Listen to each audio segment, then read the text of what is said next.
Just before we kick off here with Rosemary's part, I'd just like to thank, on behalf of Stella and Bernadette and the rest of our immediate family, everyone for coming along here. I know there's a few faces that have travelled a long way this morning, and we really appreciate them taking the time out at this time of the silly season, because it's pretty hectic for everyone, we know that.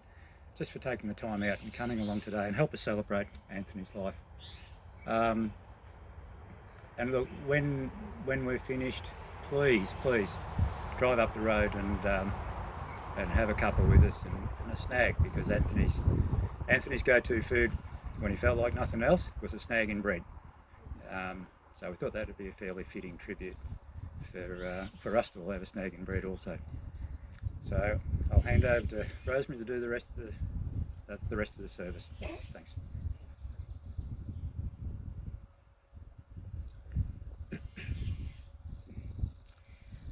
Good morning. My name is Rosemary Steele, and on behalf of Stella, Brett and Bernie and the family, I'd like to warmly welcome all of you, both family and extended family and friends, to this service where we come together to remember, to express our thanks and celebrate the life of Anthony Francis Hennessy, to celebrate the life of Anthony, or Dad, or Pa, or Papa, or Great Pa, however you may have known him. We've come here together today to remember and reflect on Anthony, this much-loved man, to try and find some comfort, some help and support from one another to help bear our loss. We probably come here today with conflicting feelings. We might feel numb or angry, helpless and lost, as we're never really prepared for the death of a loved one in our lives, are we? No matter how sick or what age they might have been. Their passing seems to always come too soon, always at the wrong time. We need space and time to grieve and to remember. This service for Anthony is only the first step in that process. There's absolutely no right or wrong way to feel when someone we love dies. Whatever your needs and whatever your perfectly natural feelings, please don't deny any of them as we meet together today. This is our opportunity to share them with one another as we honour and celebrate Anthony's life. It's very fitting that we farewell Anthony here in this place, since he grew up and farmed and loved this area. We've come together because we have loved him.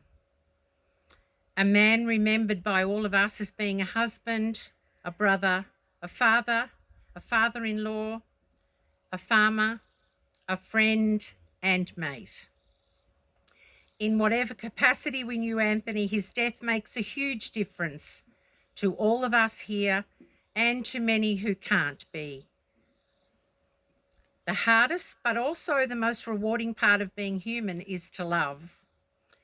We might experience great joy and fulfillment through loving, but also intense pain and grief at the loss of a loved one.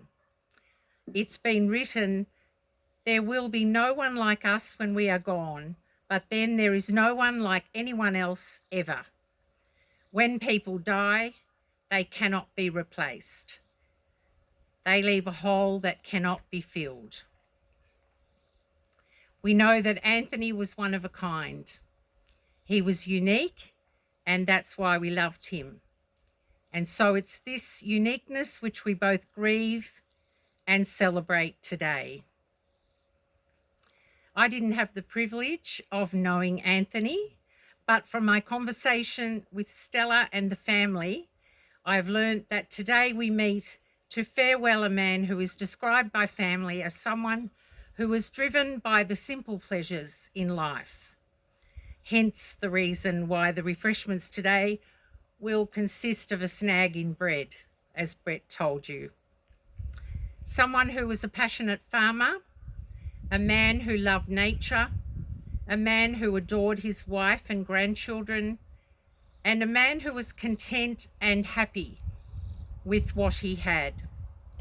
He has in fact told Bernie that he wouldn't change a thing about his life. Apparently also he could be described as one who was straight down the line. Oh, and I'm told he was most interested in the weather forecast as presented by one Jane Bunn. I can't think why. So it's these qualities which endeared him to us, which we come to reflect on and celebrate today. We acknowledge that we were indeed blessed to have been part of Anthony's world. And this will be a simple service in order to reflect the man that Anthony was. We gather in this place to carry out what is a difficult task, but one we can achieve with the support of one another, with the support of all of us who knew, loved and respected this man. Anthony was born in Ferntree Gully on the 17th of November, 1936. He was the fourth child of Edmund and Louise Hennessy. He was the dearly loved husband of Stella for 62 years, the loved and respected father of Brett and father-in-law of Bernie, the loving pa of Tegan, Cohen and Michael, and the proud great pa of Leo. Anthony passed away peacefully, surrounded by his loving family at Northeast Health in Wangaratta on December the 16th, 2023. He was 87 years of age. As we gather here in community, we will celebrate his life, mourn his passing, reflect on all that we've shared with him, and respectfully farewell his body. This service, I hope, will help us take the first step in acknowledging our loss and recognising all we can learn and remember from a life such as Anthony's. This service, importantly, also allows us the opportunity to stand alongside Stella, Brett, Bernie, and the family, and to reach out to them with our love and support as they begin to come to terms with the loss of a well-loved, pivotal and respected man from within his family and his community. The family has chosen this reading in tribute to Anthony. They thought that since this reading is about the significance of timing in life, it would be appropriate for Anthony, since much of the work done, and I'm sure I don't have to tell you this, much of the work done by a farmer is time critical. And this reading is entitled A Time for Everything. There is a time for everything and a season for every activity under the heavens. A time to be born and a time to die. A time to plant and a time to uproot. A time to kill and a time to heal. A time to tear down and a time to build. A time to weep and a time to laugh. A time to mourn and a time to dance. A time to scatter stones and a time to gather them together. A time to embrace and a time to refrain from embracing. A time to search and a time to give up. A time to keep and a time to throw away. A time to tear and a time to mend. A time to be silent and a time to speak. No one knows or understands the mystery that lies around death. We each hold our beliefs, our own beliefs around that question. There are certain things we do know, however. We do know that though we will miss Anthony's physical presence deeply, we know we've been gifted with the blessing of our memories of him. Memories which not even death can take away from us. We do know that the relationship that we shared with him and his influence is not lost to us, but is carried on into the future with us. We do know that because of who he was, his strong spirit will be with us whenever we bring him to mind. We do know that despite our sadness, we can remember him and smile. We know we were privileged to watch him live. So let's reflect on some of these memories of Anthony as we hear the eulogy, which his grandchildren Tegan and Michael will come forward and share with us now.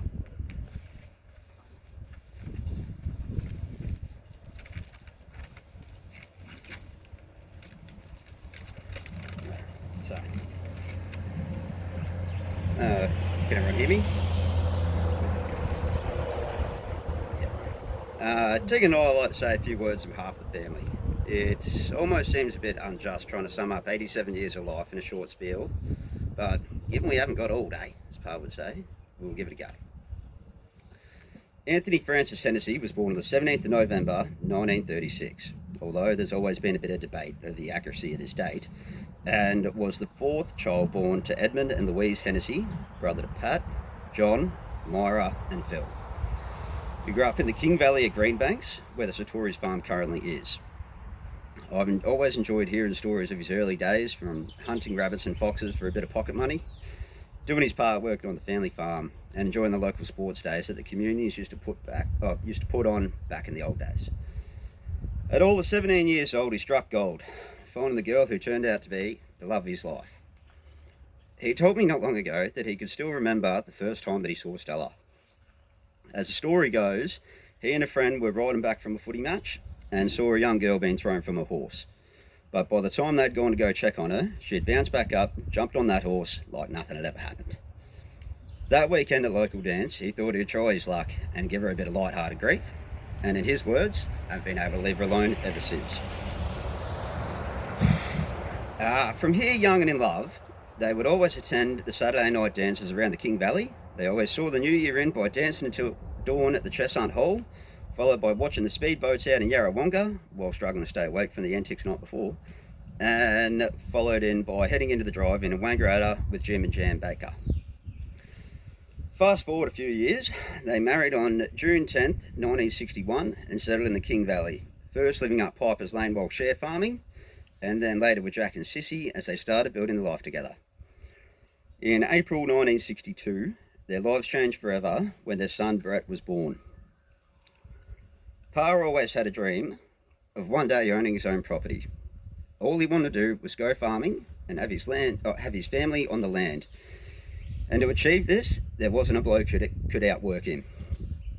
He worked many jobs through the years, from working at the sawmill in Wangaratta, the woolen mills in Wang, share farming tobacco, and driving trucks for the Milford Milk Co., where he also learned how to grade milk, which is a skill that he kept through the years and always been able to tell you that milk is on its way out. He and Stella purchased their first block alongside Piper's Lane in 1966. This soon snowballed into putting in laneways, dams, cattle troughs, fence lines, crops, and eventually the family home in the early 70s. A timeline of their progress can be found throughout the farm in the dates that have been etched into all the concrete paths and cattle troughs. He never ran out of fire in the valley, as over the years he continued to build the property into what it is today. He would on many occasions tell me, when we were buying this farm, I could have taught you how to walk up that wall, which I still don't know how that makes sense. Throughout the 60s and 70s, a good day out to Pa was going shooting and fishing with John Laffey, Wally Grimshaw and Ennio Tombolato. If you had all day, he could tell you 100 stories of the time that it was too windy to hold still his rifle, so he would pick up a stick and chase down rabbits on Bold Hill, or how one day that he'd caught a Murray cod with a rabbit inside it. Again, seems like a tall story. Or about how Wally, who was such a good shot that Pa would have to say, well, you better leave a couple of roos for next time. Day trips to the Omeo cattle markets or the Elmore and Henty field days were always a highlight that generated a topic of conversation for the next few days. In the 90s, brought a change of scenery for the man as he entered into grandparenthood with the arrival of Tegan, then Cohen, and finally myself. Not only was he an all-round handy bloke, he was also a pretty good teacher. I'd always try and spend some school holidays over with Stare and Pa, learning how to hunt, fish, fence, general other farm maintenance, although I'm pretty sure most of the time I was just getting in the way.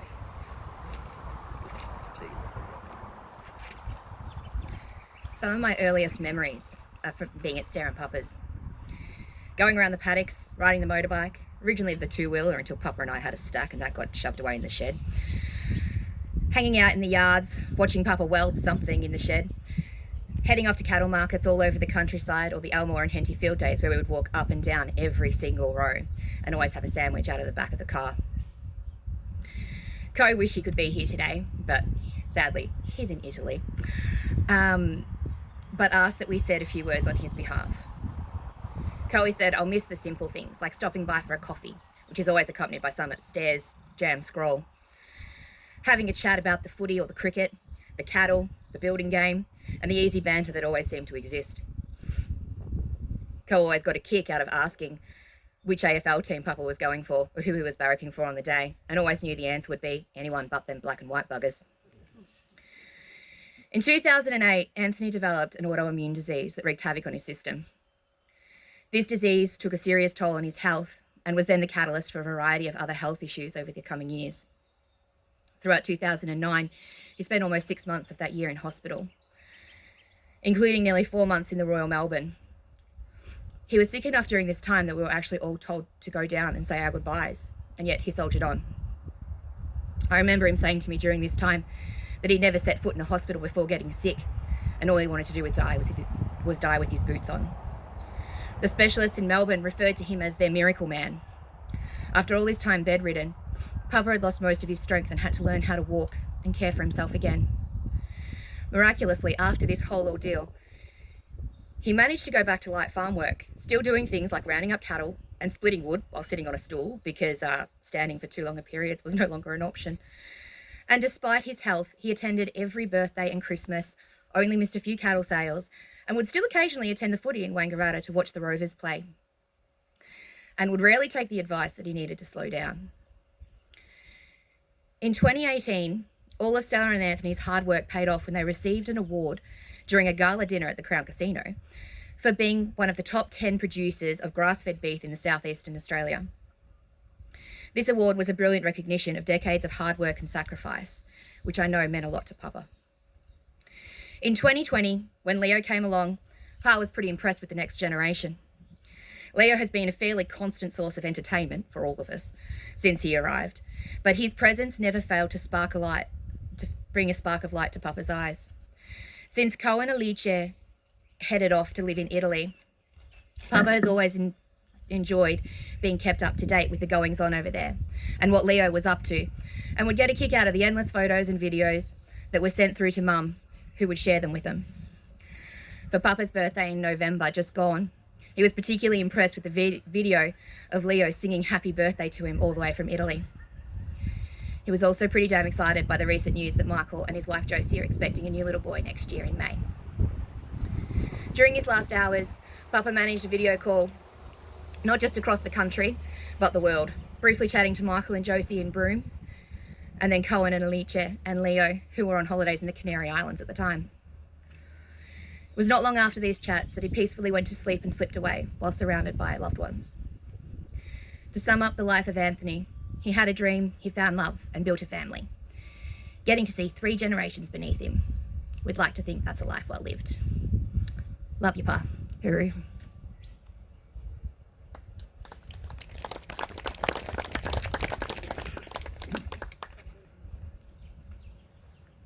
Thank you, Tegan and Michael, for that beautiful tribute to Anthony. Anthony, all these things and more your life has given us. We respect your unique journey through life with all its joys, challenges and realities.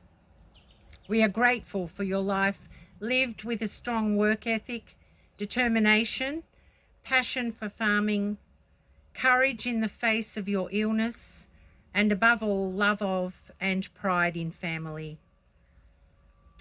We now come to the important time in our service where we say our words of farewell to Anthony now that his earthly life is complete. We wish him safe travel into this next part of his journey, accompanied by the love of all of us. If we could speak to you now, Anthony, this is what we would want to say. We will always wish you had stayed longer with us, but we set you free to travel on into a new day. We will always remember you and all that you've given in your life with us. We are so thankful for the opportunity that we had of giving to you. We will always value who you were for us. Go safely into this next part of your journey. Our love goes with you, and may you now find peace. Let us now, in a quiet moment, say our own special farewell to Anthony.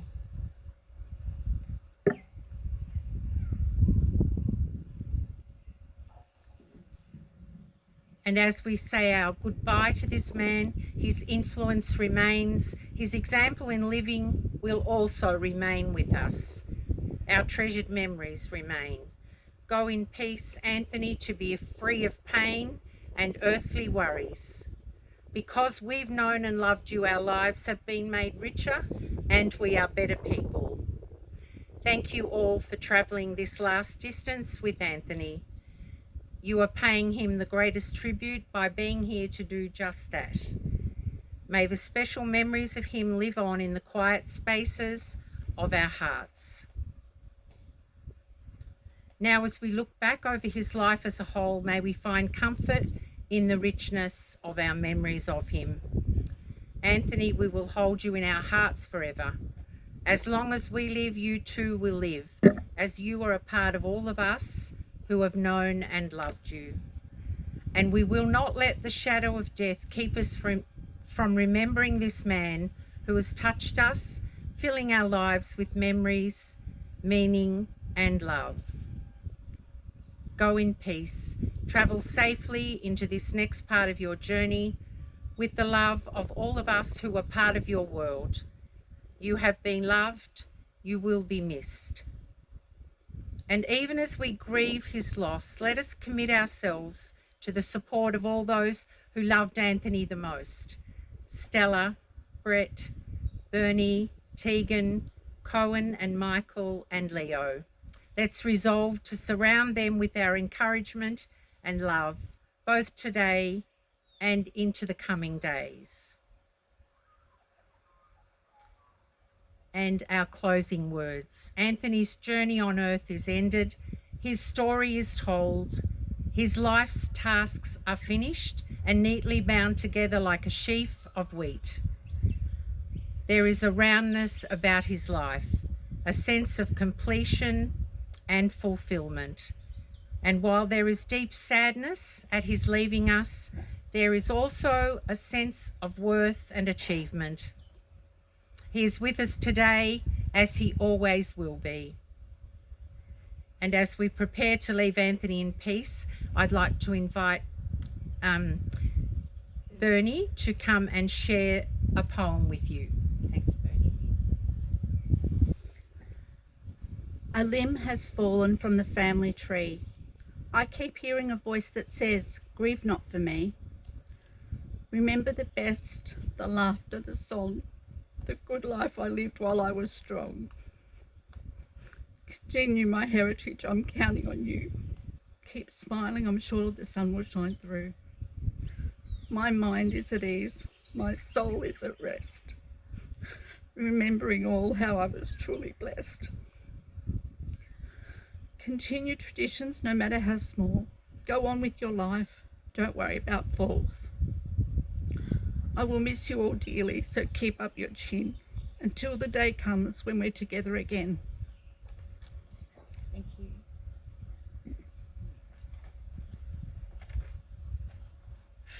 Thank you, Bernie. And now, as we leave this place, let us go into the world glad that we've loved Anthony, free to grieve for him, remembering all the ways he's influenced us, remembering the special times that we spent with him, his love of the farm, remembering his uniqueness, his courage, and above all, his love of and devotion to family. Thank you.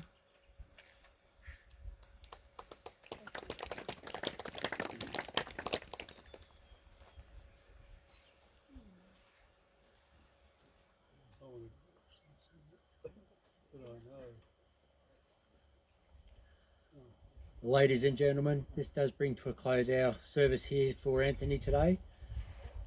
Just on behalf of Stella and Brett, I would like to thank you for your attendance here and for the support that you have shown to them. I encourage you to keep that support going into the future days and months, as I'm sure you'll understand they will need that. As Brett mentioned earlier, you are all invited to make your way to the family home. Grab yourself a snag in bread. And there is so much food, you need one for each hand. So thank you very much.